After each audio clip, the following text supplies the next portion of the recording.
Donc en fait, c'est vraiment une Ouais, c'est étape intéressant, intermédiaire ouais. qui va permettre aux gens de montrer leur intérêt pour ce que tu fais, même s'ils n'ont pas forcément une problématique là maintenant, et que toi tu puisses les tenir au courant, par exemple dans une newsletter ou quoi, ou du coup, genre le jour où ils doivent faire appel à quelqu'un, ils vont penser à toi. Ouais, bien sûr. C'est les mettre dans un funnel, tu vois. Est-ce que tu serais prête à offrir gratuitement à ces clients-là pour que ça te génère des leads qui vont devenir par la suite des clients? En fait, c'est quelque chose que je fais déjà pas mal aujourd'hui. Je pense que ça peut être, s'ils ont besoin d'une office hour, discuter 1 heure avec un avocat sur des problématiques évidemment auxquelles je peux répondre, ça peut être ça. Donner de mon temps gratuitement, ça peut être leur donner des templates parce que souvent ils ont besoin de mettre en place quelque chose très rapidement, un contrat, des conditions générales, un pack, des statuts, leur filer des modèles. Moi, j'ai aucun problème avec ça. C'est quelque chose que je fais déjà pas mal aujourd'hui. Ça, c'est stylé. Ça peut les aider dans un premier temps, les faire avancer. Et demain, quand ils ont des vraies problématiques et un budget juridique pour mettre en œuvre ces opérations, à ce moment-là, c'est souvent aussi comme ça que ça convertit. C'est du pay it forward. Tu leur donnes des choses. Moi, j'ai aucun problème à filer mes modèles, à donner des conseils gratuitement. Après, il faut que ça soit quelque chose de pas trop chronophage parce qu'après, c'est ingérable. Filer des conseils. Si tu leur proposes une office hour, tu risques d'avoir beaucoup de gens qui convertissent, mais putain, y passer du temps. Ton agenda. On n'est pas du tout dans mais par le contre, scale. filer des modèles, c'est trop stylé. Genre, si jamais tu leur fais un CTA avec laisse ton adresse mail et en échange, je vais t'envoyer tous les trucs, tous mes modèles de documents pour les startups. Il y a moyen que ça peut être un package de comment monter ta boîte ou c'était pas mal l'idée de c'est quoi les meilleures pratiques dans tel et tel sujet, qu'est-ce que je conseille de faire quand tu montes ta boîte pour te rémunérer, comment tu peux faire rentrer tes associés au capital, c'est quoi les 10 points clés d'une levée de fonds, des choses comme ça peut être intéressant. Carrément, ouais.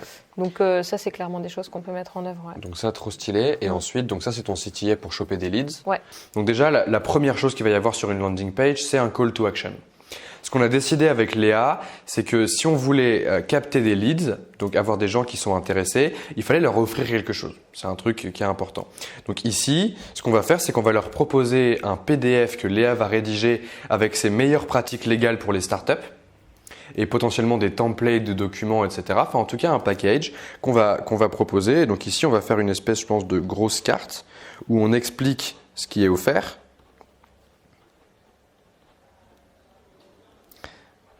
Hop, c'est une sorte de cadeau, quoi. Tac. Et ici, la carte avec les gens pourront rentrer leur adresse mail et valider en laissant leur adresse email.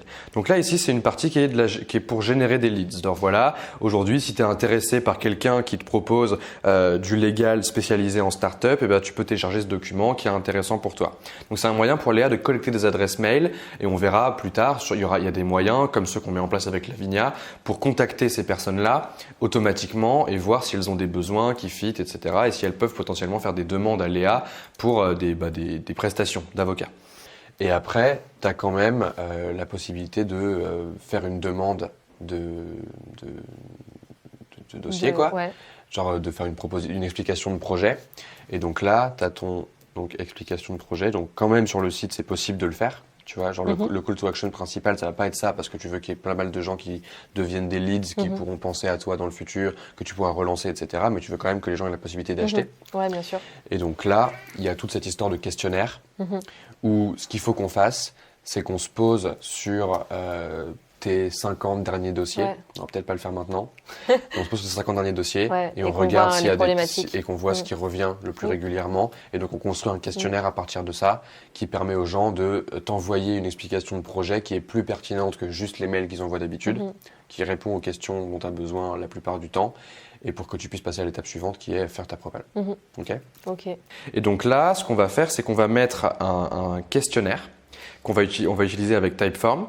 On va intégrer le questionnaire Typeform directement dans le site web. Et donc, si les gens ont des demandes légales à faire à Léa qui sont potentiellement des contrats pour elles, on va leur faire pré-remplir le formulaire pour qu'ils indiquent leurs besoins. Sur la partie questionnaire en elle-même, on va le voir dans l'épisode sur comment faire pour déléguer des tâches à tes clients. Parce qu'en fait, ça veut dire quoi? Ça veut dire que Léa, ce qu'elle fait, c'est qu'au lieu d'appeler le client et lui demander quels sont ses besoins et qu'elle travaille elle laisse le soin au client d'indiquer quels sont ses besoins. Donc, elle fait travailler le client à sa place.